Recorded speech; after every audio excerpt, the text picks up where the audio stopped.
In the beginning was the Word.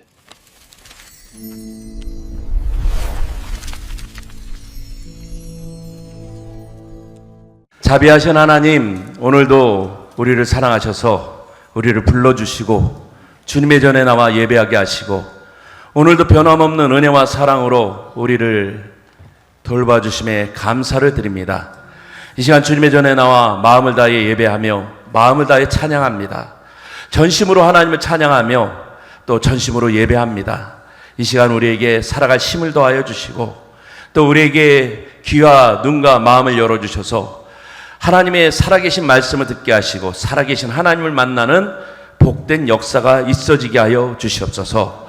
힘들고 어려운 일들이 우리 주변에 많을지라도 오늘도 살아계신 하나님을 만나며 힘을 얻게 하여 주시고 어려운 일 때문에 한숨 쉬며 낙심하고 근심하는 것이 아니라 하나님을 만나며 소망을 얻게 하여 주시고 믿음으로 굳건히 서게 하여 주시고 아버지 하나님, 하나님이 주시는 그 말씀을 통해서 다시 한번 가슴을 펴고 믿음 안에 굳건히 서는 복된 역사들이 우리 가운데 있어지게 하여 주시옵소서.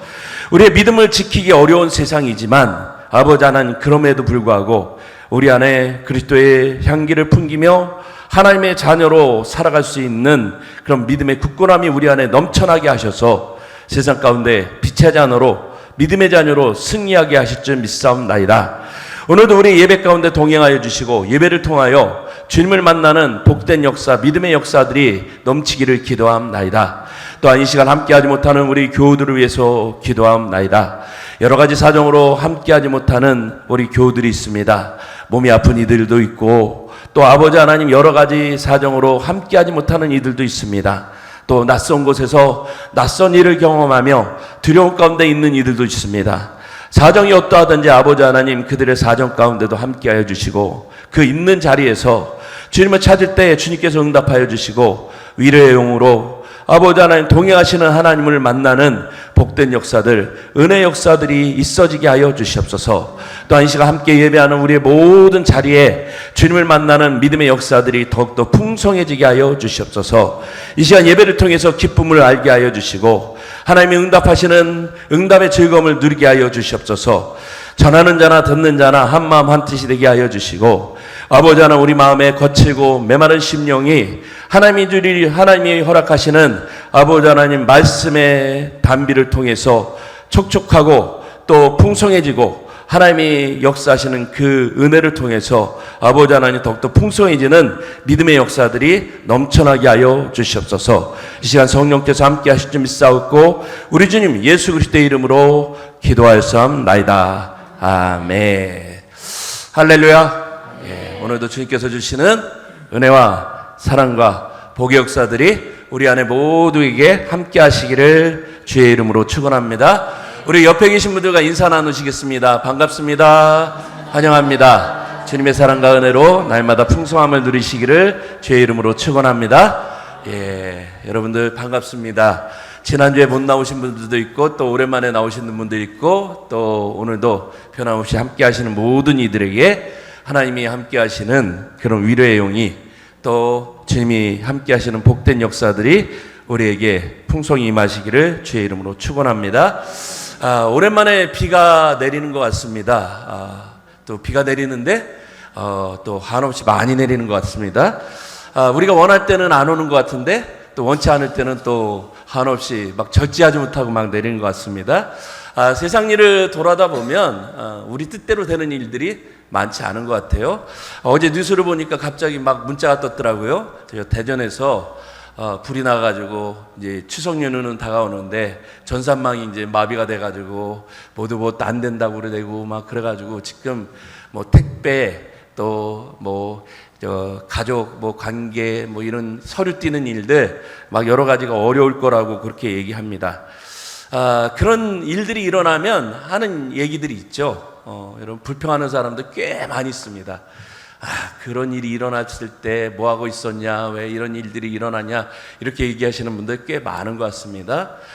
그러면서 이제 드러나는 일들이 있죠.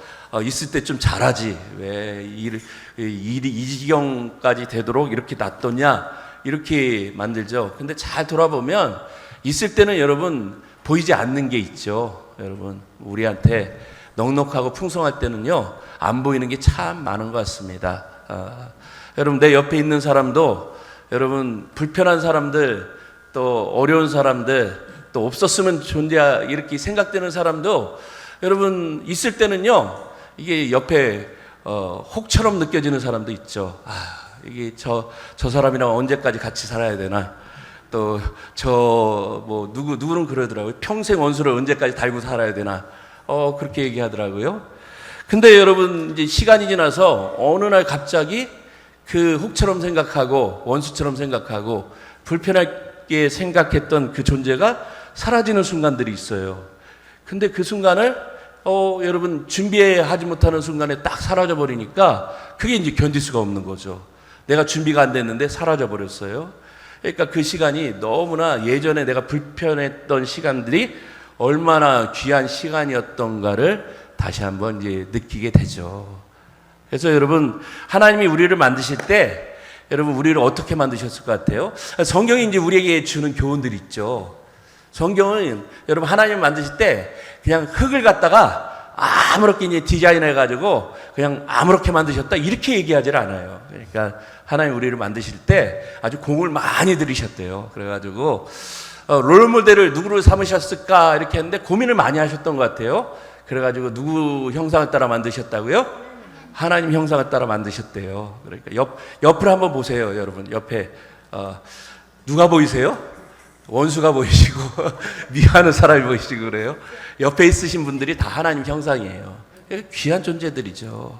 근데 우리가 여러분 볼 때 하나님 형상을 못 봐요. 다 불편한 또 감정의 어떤 그냥 이 앙금들을 보고 막 그러면서 하나님 형상보다는 우리 감정의 그런 부분들을 보면서 여러분 하나님 형상은 지금 내 주변에 있는 게 아니라 어디 다른 데 있다라고 자꾸 생각하면서 그렇게 오해를 합니다. 그런데 하나님은 우리 주변에 늘 모든 걸 하나님께서 가장 보시기에 좋은 걸로 심어 놓으셨다라고 그렇게 말씀하고 있어요. 여러분 남편이든 자녀든 뭐 주변에 있는 이웃이든 또 심지어 여러분 우리가 이 신앙생활하는 이 교회 공간도 마찬가지고 또 우리 주변의 이웃도 마찬가지고 다 그런 존재들입니다. 그래서 여러분 그러면 하나님의 존재들을 통해서 우리가 할 수 있는 여러분 반응들이 뭐예요? 하나님이 그런 걸 보시면서 하신 말씀이 딱 한마디가 있어요. 뭐라고 얘기하셨다고요? 보시기에 좋았더라. 여러분 이걸 그냥 표현으로 하면 보시기에 좋았더라를 우리말로 하면 뭘까 이렇게 생각해 보니까 감사합니다, 고맙습니다 이런 표현일 것 같아요. 여러분 우리가 늘 보면서 주변에서 여러분 답답하시죠? 힘이 드시고 불편하시죠? 그러면 여러분 탄식하고 원망하고 그러기보다는 감사합니다, 고맙습니다, 오늘도 내 주변에 이런 좋은 사람들, 이런 훌륭한 사람들, 이런 기쁜 사람들을 주셔서 감사합니다, 고맙습니다. 이게 여러분 우리의 하나님의 형상을 따라 창조된 사람들이 고백해야 되는 그런 고백이라고 생각합니다. 그게 여러분 은혜 받은 사람들의 반응입니다. 여러분 은혜는 마음이 가난한 사람들이 할 수 있는 하나님의 가장 귀한 선물입니다. 그래서 여러분 은혜는 늘 우리가 하나님을 닮아가게 만드는 그런 하나님의 선물인 것 같아요. 그래서 여러분 성경은 우리로 하여금 은혜를 따라 살아가라고 그렇게 말씀하고 있습니다. 하나님이 여러분 세상 가운데 우리를 그냥 버려두시는 게 아니라 계속 우리를 불러내세요. 그래서 뭐라고 얘기를 하시죠? 불러내셔가지고 우리를 내가 거룩하니 너희도 거룩하라. 그리고 또 내가 너희를 이 거룩하게 하게 하고 또 뭐라고 얘기를 합니까? 애굽에서 나온 이스라엘 백성들을 향해서 뭐라고 얘기를 하냐면 너희가 내 말을 잘 듣고 내 언약을 지키면 너희가 내게 대하여 제사장 나라가 되며 거룩한 백성이 되리라. 여러분 이거 누구한테 하신 얘기냐면 이스라엘 백성들. 여러분 이스라엘 백성들 그 당시 신분이 뭐였어요? 종살이였던 종놈들이에요. 그러니까 종놈이라고 제가 표현해서 죄송한데 왜냐하면 사람이 아니었어요. 이 사람들은 430년 동안에 종살이를 하는데요 여러분 인격이 없는 존재들이었어요. 그냥 맨날 하는 일들이 뭐예요? 아침에 일어나면 여러분 중노동을 하고 여러분 일하다 죽으면 여러분 소멸되는 존재들. 여러분 이 이름을 불러주는 게 아니라 여러분 그냥 불러다가 일하고 일시키고 없어지는 존재들, 그게 여러분 430년 동안 계속 반복이 되는 거예요. 자녀가 태어나면 이 자녀들에게 미래가 없어요. 여러분 이 미래가 있다는 건 뭐냐면 바뀐다라는 거예요. 여러분 아버지가 어머니가 지금 종살이에요. 막 고생을 해요. 그래가지고 부모가 어떻게 생각해요? 야, 나는 나는 노비로 살지만 우리 자녀들은 내가 고생하면은 얘네들은 노비가 아니라 정말 훌륭한 사람이 되고 또 위대한 사람이 되고 뭔가 바뀔 거야. 이게 여러분 꿈이 있고 소망이 있고 믿음이 있는 거예요. 그게 여러분 좋은 세상인데, 이 이스라엘 백성들은 430년 살아가는 동안에 요셉을 통해서 야곱의 자손들이 들어왔는데 430년 동안에 바뀌어진 게 자유인이 노예가 된 거예요. 그러니까 아무것도 없어요. 나면은 여러분 계속해서 노비가 되고 노예가 되고, 나중에 어떤 상황까지 되냐면 여러분 출애굽기의 시작을 보면 어떻게 되죠? 여러분 사내 아이가 태어나면은 다 죽여버리죠. 여러분 왜 죽여버립니까? 이 세력이 많아지면 위협이 되니까 죽여버립니다. 그러니까 여러분 사람을 생명으로 보지 않고 뭘로 보는 거예요? 물건으로 보니까, 위협으로 보니까 그렇게 죽여버리는 그런 시대가 됩니다. 여러분 사람이 아닌 존재들에 대해서 여러분 하나님이 뭐라고 얘기를 합니까? 이 이스라엘 백성들에 대해서 내가 너희를 거룩한 존재로 다시 회복시키겠다라고 얘기합니다. 내 말을 잘 듣고 내 언약을 지키면 제사장 나라가 되고 거룩한 백성이 되고 너희가 위대한 그런 내가 놀라운 일들을 너희를 통해서 이루겠다라고 그렇게 얘기를 하십니다.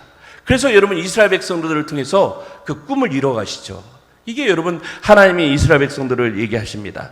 여러분 구약에만 그러나요? 여러분 신약 성경 말씀을 보면 예수님이 여러분 이 세상 가운데서 여러분 소망 없는 자들을 부르시죠. 여러분 그 사람들을 뭐라고 불러요? 제자들, 성도라고 부르죠. 여러분 이 고기 잡는 그 당시 가장 하층민, 여러분 가장 힘든 일하고 별 볼 일 없는 여러분 이 그런 사람들을 부르십니다. 나를 따라오너라. 내가 너희를 사람 낚는 어부가 되게 하리라. 부르셔요. 부르셔가지고 여러분 이 막 훈련을 시킵니다. 그러면서 하신 말씀이 뭐예요? 너희는 세상이 뭐라고요? 세상의 소금이고 세상의 빛이고 너는 세상의 위대한 자들이고, 그러니까 세상을 하나님을 나를 대신해서 하나님을 대신해서 하나님 나라를 이뤄갈 일꾼들이고 뭐 이렇게 얘기를 해요. 근데 여러분 제자들이 그런 얘기를 들으면서 이게 뭔지를 몰라요. 야, 우리가 뭐 되면 뭐가 되겠어. 나는 무식하고 나는 어부의 아들이고 내가 잘해봤자 나는 배우지도 못했고 가난한 집에 태어났고 우리 집안은 잘해봤자 이 그냥 뭐 맨날 고기나 잡다 끝나는 집안인데 우리 집에서 여러분 그냥 우리말로 하면 뭐 개천에서 용이 나겠어?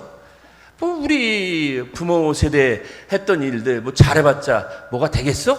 이렇게 여러분 운명과 팔자 아무것도 될 것 같지 않는 그런 사람들에게 예수님이 하신 말씀 있죠. 뭐라고 얘기를 해요? 너는 세상의 빛이요? 소금이요?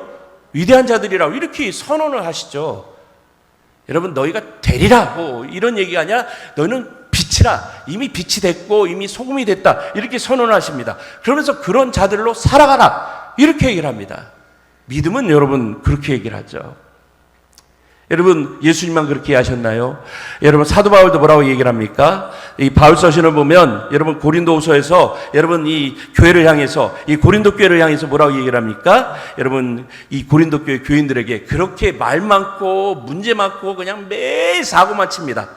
교회가 여러분 이 평안하고 안전하고 막 사랑이 넘치는 교회면 좋은데 교회가 하니까 여러분 이게 그냥 뭐 교회가 아니에요. 막 교회 가니까 서로 치고받고 싸우고 막 분쟁하고 막 이 말도 안 되는 짓거리들을 막 하고 있어요. 그런데 사도 바울이 뭐라고 얘기하냐면 이 교회를 향해서 뭐라고 얘기를 하냐면 너는 그리스도의 향기요? 그리스도의 편지다. 이렇게 얘기를 해요. 여러분 지금의 모습은 그리스도의 편지?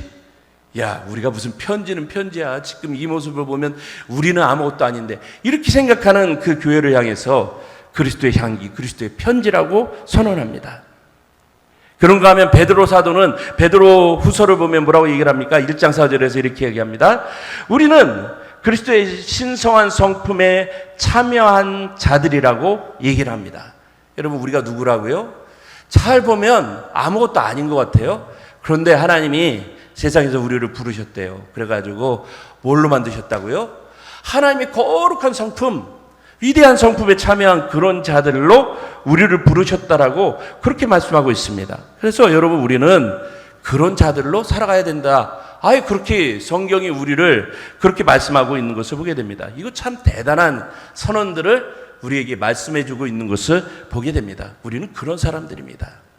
사실은 여러분, 우리가 어떤 자들인지에 대해서 잘 모릅니다. 우리의 가치를 여러분 우리가 설명하라고 그러면 여러분 우리는 늘 현실적인 부분들에 대한 이야기들을 하죠. 여러분, 우리는 이런 사람들입니다. 이걸 할 수 있는 사람들입니다. 뭘 할 수 있는 사람들이라 얘기를 하면 여러분 대부분 체념적인 얘기들을 많이 하죠. 아유, 우리 뭔가 해봅시다. 그러면 내가 뭘 할 수 있나요? 나 예전에는 뭘 했는데 지금은 나이도 많고 지금은 힘도 없고 지금 가진 것도 없고 지금은 아무것도 없고. 여러분, 이게 이제 우리의 모습이죠. 그러나 여러분, 성경은 우리를 향해서 뭐라고 얘기를 합니까? 우리의 본질은 그런 자들이 아니라고 얘기를 합니다. 어떤 사람이 여행을 했습니다. 여행을 하다가 여러분 이제 이 공항을 나가다가 여러분 뭘 하나 샀어요. 편히 이 면세점에 들어가니까 이 뭐가 보였냐면 이 사람 눈에 향수가 하나 딱 보였어요. 여러분 가끔씩 여행 가다 보면 면세점에 향수가 있는데 향수가 꽤 비싸요. 이 사람이 이제 그 향수를 샀어요. 자그마치 얼마를 주고 30만 원을 주고 이 주먹만한 향수를 샀어요. 그래서 이 사람이 생각하는 거야. 아니 도대체 이게 왜 비싸? 이렇게 이게 뭘까? 그래가지고 그걸 샀어요. 그래가지고 배낭에 넣어가지고 잘 가져간다고 하다가 이 가지고 가는데 어떻게 되냐면 중간에 잘못 가방을 떨어뜨려가지고 어떻게 되냐면 향수병이 확 깨져버렸어요. 그러니까 여러분 어떻게 됐을까요? 그 안에 있는 향수가요 그냥 확 쏟아져가지고 여행 내내 그냥 이 가방에서 그 비싼 향수 냄새가 그냥 계속 나는 거예요. 그러니까 가는 데마다 사람들이 물어보는 거예요. 아니 도대체 이 가방에 왜 이렇게 좋은 냄새가 나요? 왜 이렇게 좋은 냄새가 나요? 그렇게 물어보는 거예요. 이 사람이 여러분 그 경험을 하면서 그때 깨달았다는 거죠. 야, 이게 30만 원이란 가치가 야, 이런 거구나. 이 주먹만한 게 왜 30만 원인가 알지를 못했는데 냄새라는 게, 향수라는 게 이 냄새가 이렇게 참 대단한 거구나, 이렇게 생각을 했다라는 거죠. 여러분, 우리의 삶도 마찬가지입니다. 세상 속에서 때때로 우리는 깨지고 상처받습니다. 때때로 여러분 아무것도 아닌 것 같죠. 그런데 여러분, 우리가 깨지고 상처받고 막 그렇게 사는데 세상 사람들이 우리를 보죠. 야, 저거 상처받고 똑같아지고. 세상 사람들이 기대치가 있잖아요. 여러분, 기대치가 뭐예요? 나랑 똑같이 반응할 거라고 생각을 해요. 여러분, 나랑 똑같이 반응하는 게 뭐예요? 억울한 일 당하면 여러분 세상 사람들이 반응하는 게 뭐죠? 눈에는 눈, 이에는 이, 갚아주는 대로 똑같이 갚는 게 여러분 세상의 반응이죠. 누가 나한테 여러분 손해를 끼치면 여러분 어떻게 합니까? 내가 가진 힘이나 능력을 동원해가지고 똑같이 갚아주고 그 배 이상을 갚아줍니다. 여러분, 그래야지 내 억울함이 풀린다고 생각하는데, 여러분 거룩하게 살아간다라는 방식이 뭘까? 우리가 성경 말씀을 읽다 보면 그렇게 살면 안 된다라고 우리에게 얘기를 하죠. 그러면서 뭐라고 얘기를 합니까? 우리가 상처받고 깨어지고 문제가 많지만 그 깨어짐과 상처를 통해서 우리 안에 있는 예수 그리스도의 향기가 세상으로 퍼지게 만들어가는 그런 존재들, 그것이 하나님의 성품에 참여하는 자들의 모습이라고 여러분 오늘 우리에게 설명해주고 있는 것을 보게 됩니다. 그러면 하나님의 성품에 참여하는 것이 구체적으로 무엇을 의미하는 것일까를 우리가 한번 생각해 볼 필요가 있습니다. 오늘 말씀을 보면 하나님의 성품에 참여하는 것이 뭘까? 첫 번째, 우리 안에 잃어버린 하나님의 형상을 회복하는 것. 여러분, 이게 우리가 하나님의 성품에 참여하는 것이라고 여러분 오늘 사도 바울은 우리에게 말씀하고 있습니다. 우리는 여러분 내가 믿음의 사람이 됐습니까? 그러면 여러분 분명히 한 가지는 늘 씨름을 해야 됩니다. 그 한 가지가 뭘까요? 날마다 여러분 내가 새 사람이 되기 위해서 노력을 해야 됩니다. 예수를 믿어요. 내가 믿음의 사람이 되기를 힘썼어요. 내가 뭔가 내 삶 가운데 신앙이라는 게 내 안에 들어왔어요. 그럼 내가 새로운 사람이 되기 위해서 애를 쓰고 노력을 해야 되죠. 예수를 믿고 교회를 다니고 신앙이 있어요. 근데 여러분 예전의 삶이 아직도 나를 지배해요? 그럼 여러분 아직도 나는 예수를 믿는 게 아니죠. 본래 사람은 하나님의 형상대로 창조된 거룩한 존재였습니다. 우리 안에 하나님의 거룩과 자비와 사랑과 여러분 그런 하나님의 본성이 담겨져 있습니다. 그런데 이런 것들이 여러분 늘 상처받고 깨트려지고 문제가 많아요. 하나님의 선한 모습을 잃어버리고 여러분 우리 안에 늘 그 상처를 통해서 들어오는 게 뭐예요? 미움과 시기와 분쟁과 싸움과 질투와 악한 모습, 이런 것들이 늘 우리를 발목을 잡고 우리로 하여금 낙심하게 만들고 우리로 하여금 세상적으로 머물게 만들고 여러분 그렇게 합니다. 여러분 그게 뭐예요? 성경은 그걸 뭐라고 얘기를 했죠? 죄라고 얘기를 합니다. 우리 안에 죄성을 가지고 죄의 속성을 가지고 세상 사람들과 동일하게 살게끔 우리를 그렇게 만들어 간다는 거죠. 그런 우리를 여러분 하나님께서 버려두지 않냐시고 날마다 여러분 우리를 바꿔가시죠. 여러 가지 방식으로 바꿔가십니다. 여러분 꿈으로도 말씀으로도 선지자를 통해서. 근데 여러분 사람은 쉽게 안 바뀌어요. 사람이요 이렇게 말씀하시는 분 있잖아요. 내가 노력하면 다 바꿀 수 있어. 나는 여러분 남자들이 늘 연초에 하는 일들이 있죠. 내가 올해는 술을 끊어버리라, 뭘 해버리라. 여러분 그렇게 술을 끊으셨으면 여러분 평생을 뭘 할 수 있는 분들 많을 거예요. 못해요. 뭔가 자기의 부족함을 느끼고 뭔가 해보려고 하지만 안 되죠. 왜요? 나는 그런 사람이기 때문에. 내가 뭘 할 수 있을 것처럼 대단하게 여기지만 늘 사람의 본성은 자기 실존의 문제 앞에서 무너지는 게 사람입니다. 여러분 중독이라는 거, 연약함이라는 거 여러분 늘 사람은 그걸 뛰어넘지 못해요. 사람이 머리가 좋다고 여러분 뭔가 의지가 대단하다고 여러분 사람이 자기 자신을 뛰어넘어요? 그럼 여러분 신이죠. 사람은 그럴 수가 없어요. 머리 좋은 사람들이 할 수 있는 건 있죠. 자기를 속이죠. 사람들한테 그렇지 않은 것처럼 자기를 위장하면서 사람들이 볼 때는 아닌 것처럼 해요. 근데 여러분 늘 없는 부분, 늘 자기랑 마주하는 부분에서는 여러분 늘 그렇지 않은 것처럼 하지만 여러분 그걸 견디지 못해가지고 과거로 돌아가는 게 우리의 모습이죠. 여러분 우리의 모습은 늘 그렇습니다. 그런데 하나님께서 그런 우리를 불쌍히 여기시고 우리를 버려두지 않으시고 여러분 그래서 여러분 마지막에 여러분 우리를 향해서 시도하신 모습이 뭐예요? 예수 그리스도의 십자가의 죽으심을 통해서 여러분 우리의 잃어버린 하나님의 형상을 회복할 길을 열어주셨습니다. 이제 우리가 예수를 믿고 따르고 세상과 구별된 삶을 사는 성도로 부름을 받았습니다. 여러분 우리가 노력해서 되는 게 아니라 우리는 연약한 자지만 오늘도 주님의 은혜를 믿고 내가 한 걸음 나아갑니다. 주님이 나를 이끄실 걸 믿고 내가 주님 앞에 나아갑니다. 여러분 이게 우리의 믿음의 고백입니다. 이제 우리는 예수를 믿고 따르며 세상과 구별된 삶을 살아가는 그런 믿음의 길로 나아가는 그런 존재들이 되었습니다. 하나님께서 자격 없는 우리를 포기하지 않으시고 사랑과 은혜로 거룩한 백성을 삼아주셨고 오늘도 연약한 우리를 통해 거룩한 성품에 참여하도록 우리를 오늘도 변함없이 포기하지 않으시고 믿어주시고 이끌어주십니다. 우리가 기억해야 할 중요한 사실이 있습니다. 예수를 믿는다고 해서 우리가 그 믿음의 순간에 우리의 어떤 인격이나 우리의 성품이나 우리의 모든 게 한순간에 뭔가 온전한 사람으로 변해야 될 거라고 생각하지 마십시오. 그런 일들은 일어나지 않습니다. 우리가 가끔씩 착각하는 게 있어요. 예수 믿고 은사 받으면 뭔가 특별한 사람이 될 거라고 여러분 생각하세요. 여러분 예수 믿고 은사 받을 수 있죠. 방언도 할 수 있고 뭔가 이 어떤 이 특별한 은사라는 거 받을 수 있죠.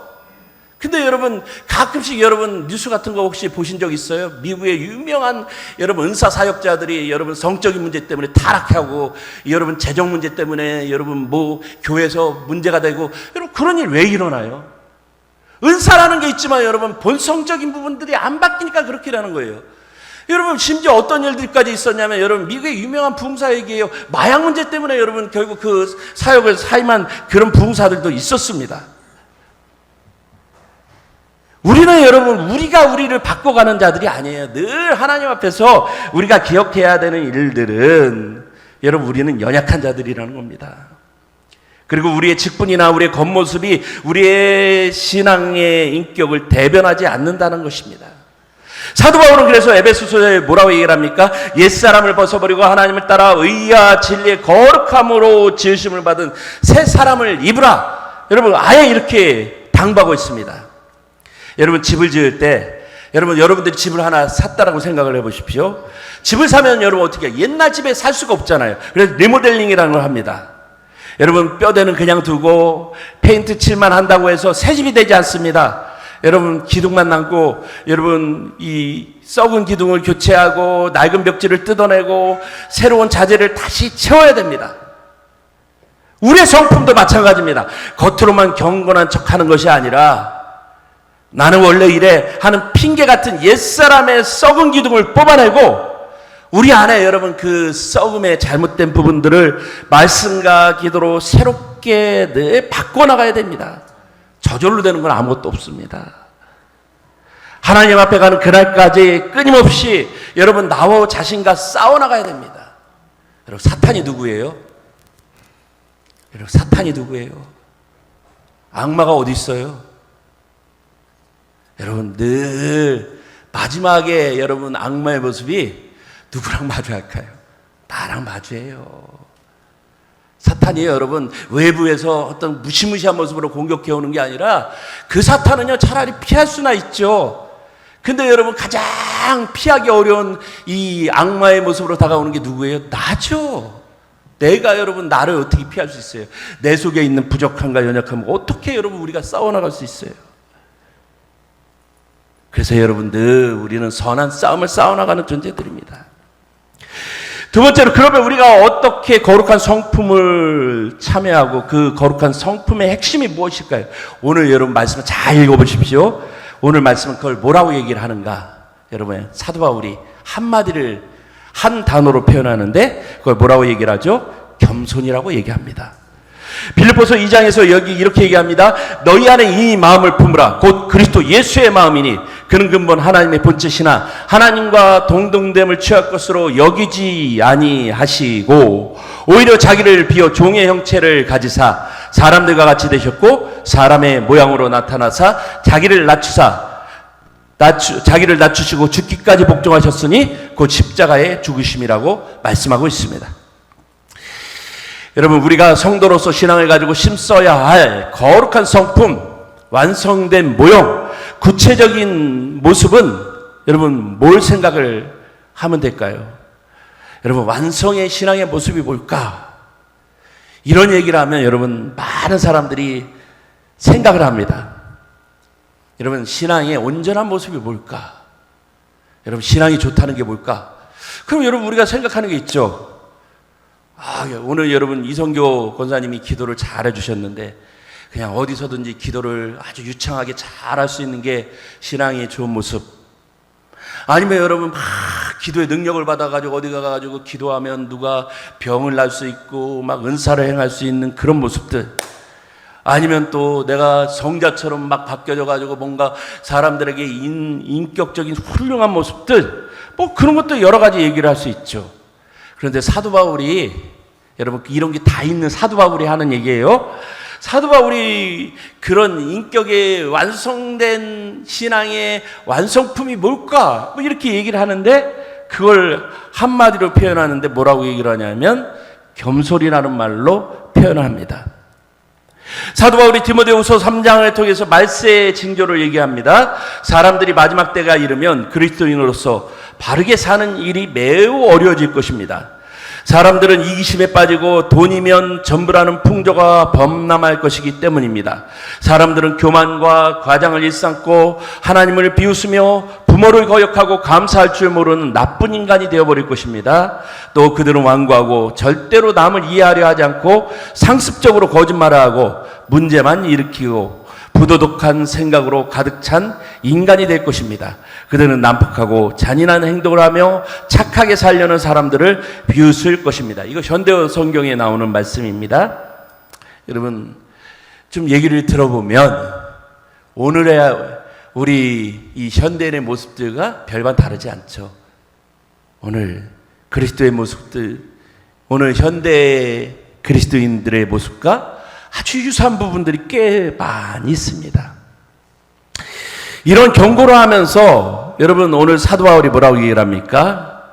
이렇게 세속화되고 이렇게 신앙의 온전함을 갖추지 못하는 그리스도인들을 향해서 뭐라고 얘기를 합니까? 겸손의 본을 보이라고 얘기를 합니다. 그러면서 빌립보서 2장의 말씀을 통해서 뭐라고 얘기를 합니까? 예수님을 닮으라 이런 얘기를 하는데 예수님께서 근본 하나님의 본체시나 오히려 자기를 비워 종의 형체를 가지시고 죽기까지 복종하신 그 모습, 그것이 겸손이라고 오늘 그렇게 말씀하고 있는 것을 보게 됩니다. 그러면서 이 마음을 품으라고 얘기를 합니다. 여러분, 이런 마음 품기가 참 쉽지가 않습니다. 우리는 여러분 오늘 살아가는 우리에게는 여러분 참 이 마음들이 참 어려운 것 같아요. 늘 우리 안에 뭐가 참 많아요? 겸손보다는 여러분 자존심이 세죠. 어떤 교회에서 있었던 일입니다. 주차 봉사를 하는 장로님이 계셨습니다. 새로 부임한 젊은 목사님이 그분이 이제 장로님인 줄 모르고 여러분 이 교회 사찰하시는 분인지 알고 김 지사님 일로 와서 여기 이 차 좀 똑바로 대세요. 뭐 이렇게 얘기를 했다라고 반말 비슷하게 얘기를 했대요. 그러니까 여러분 이 장로님이 얼마나 기분이 나빴겠어요. 여러분 이 선임 장로님이었는데 그날 자기 이제 순서가 돌아와가지고 차를 하는데 뭐 차 됐는데 이 부임한 부목사가 와가지고 막 그렇게 얘기를 하니까 화가 났겠죠. 그럼 여러분 어떻게 했을까요?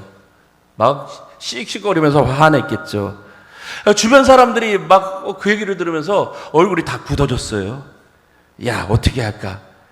근데 참 놀라운 일들이 일어났다고 그러죠.